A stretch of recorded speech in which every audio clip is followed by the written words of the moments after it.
If you like overreaction and if you like the Daniel Blair Show, then you are going to love Main Event Moto. Come hang with us over at patreon.com/main event moto. We see the comments. We know you want more. We know you want longer. But that's what we do at Main Event Moto. We have long form podcasts where we break everything down layer by layer, and we have a really, really good time. Sometimes too much fun, and that's the point. So come join us over at patreon.com/main event moto. Let's party. The Daniel Blair Show, sponsored by motosport.com, Mika Metals, Race Tech, ASV Inventions, and Guts Racing.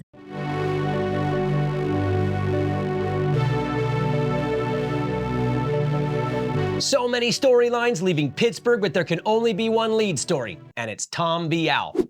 This East Coast Championship is a gift to the fans, and right when you think Tom Vialle is out of it, and it's a two-man show, he answers the call and gives us a mathematically perfect finale coming in Salt Lake City. Thanks, bro. 3 points, 3 riders, perfect. Pittsburgh was the pressure cooker for the defending champ, the night he had to be great. No more waiting, no more figuring things out, no more hanging on by a thread. A career-defining night, honestly. I mean, let's be real, his season has been average at best. Not bad, not good, just flat-out average.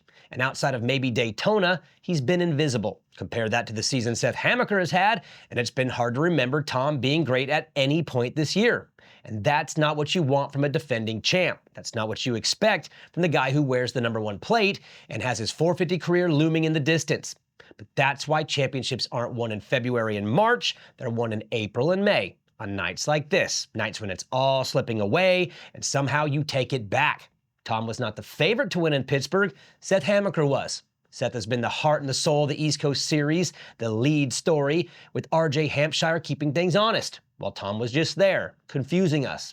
But now he's back, red plate back on the KTM, points lead in hand, and he's got the one thing that matters more than anything else at this point in the season, confidence. And the craziest thing, he almost didn't make it to the gate. The crash in qualifying was pretty gnarly, one of the worst we've seen on Race Day Live in a while. Even Jerry Robin was in the Instagram comments. He knew exactly what we all saw, an eerily similar crash to the one he had a week ago. Tom weeded, and yet somehow rolls up, dusts it off, and races like nothing happened.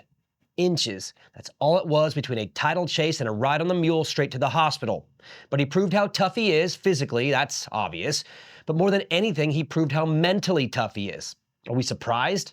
Two-time world champ, defending Supercross champ, those don't happen on accident. You have to get up, dust yourself off, and go beat everybody when it matters most. And on the very night his back was against the wall, he did it.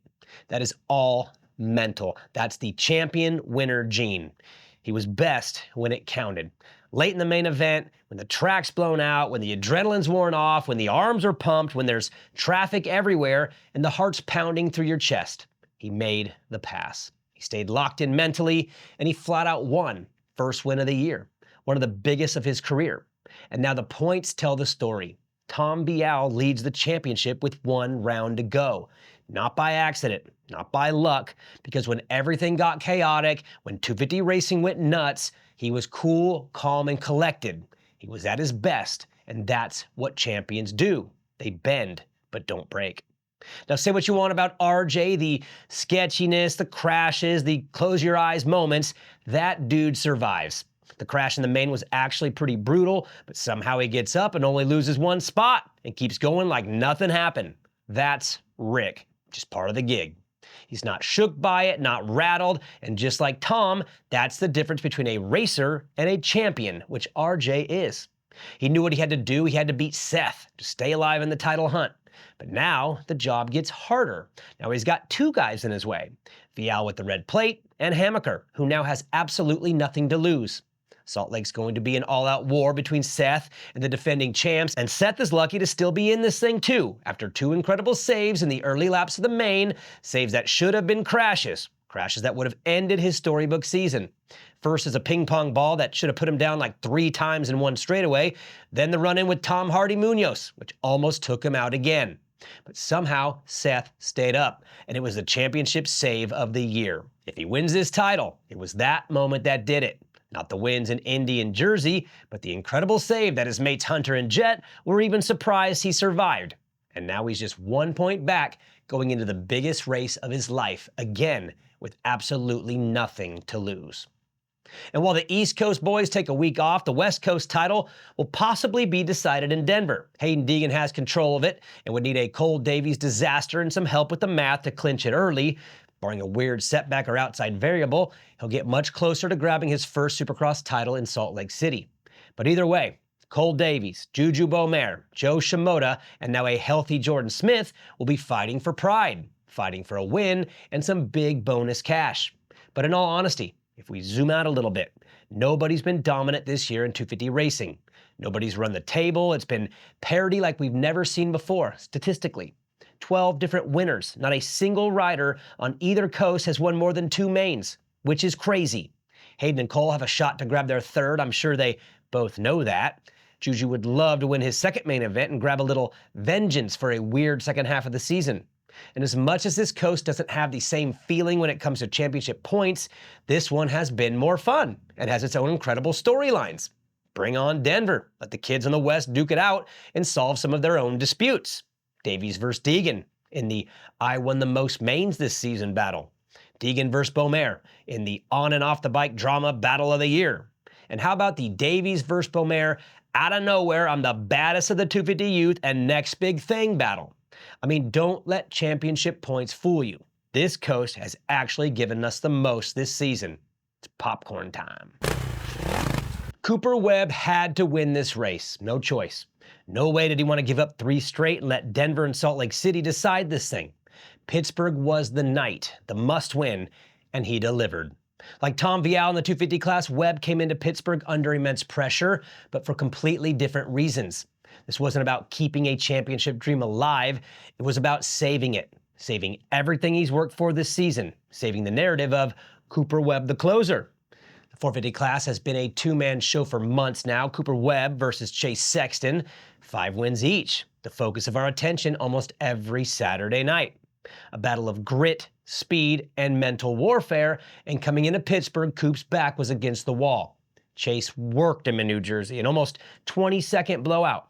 For most racers, it would have been hard to recover in a week, but it wasn't for Cooper Webb because the dude is an animal. It all started in Pittsburgh hours before the main event on Race Day Live.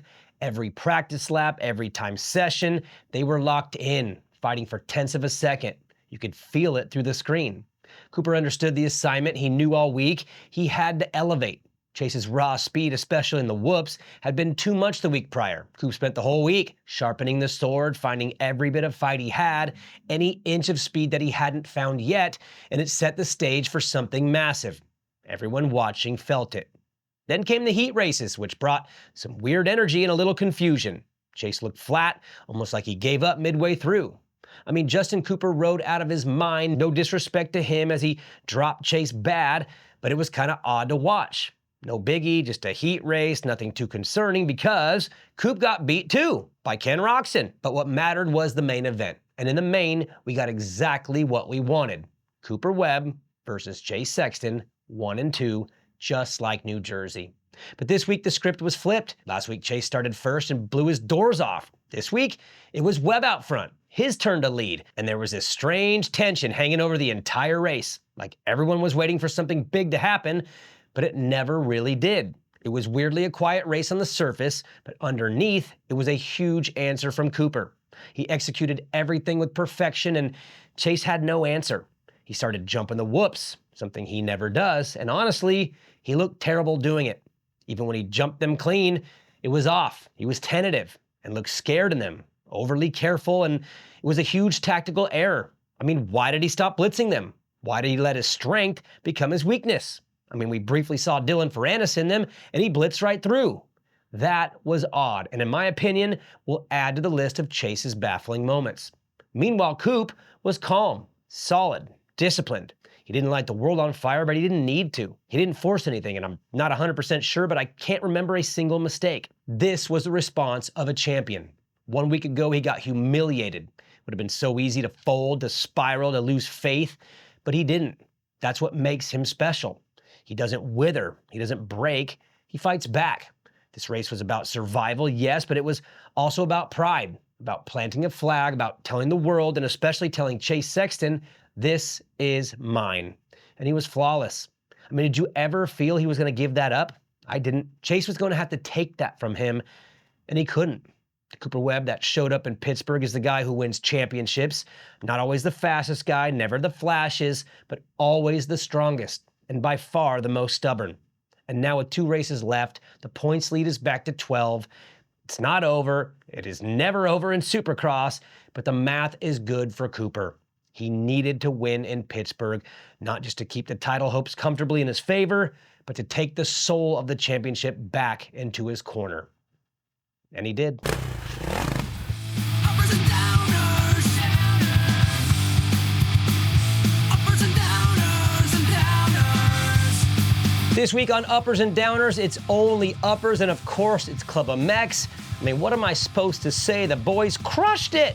I'll start with Max Volan, his first podium of his career, and he rode awesome all night long. It was the heat race battle with RJ, then the main event battle for the podium spot, and this dude has been putting in the work. I've had a pleasure of a time watching all these guys put their work in, but Max especially just getting back up to speed. Don't forget, he won the Anaheim opener last year, the heat race, and then had a big crash during the week before round 3 and was maybe going to never race again. Hearing that he couldn't feel his foot, maybe the career was over, and Club MX said, nah, we're going to take a chance on this guy. We'll build him a handbrake if we have to. And that's exactly what they did. And Max, again, has been putting in so much work, getting more comfortable every single week.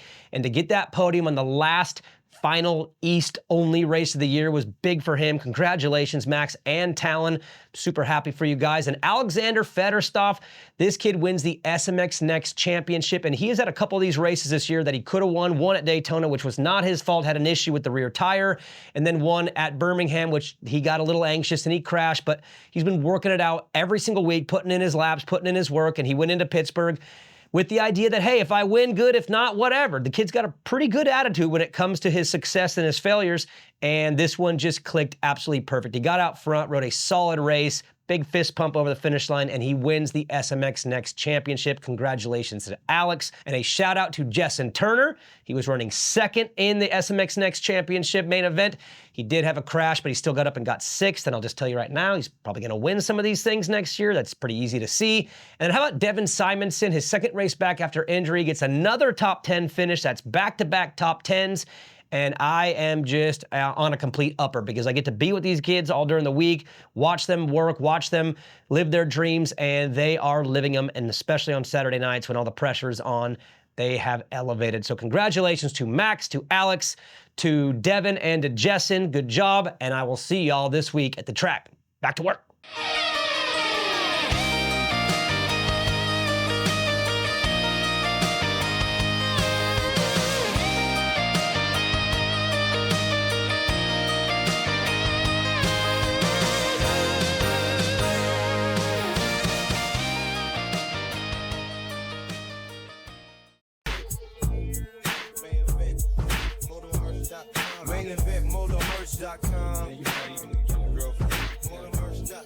MainEventMotoMerch.com.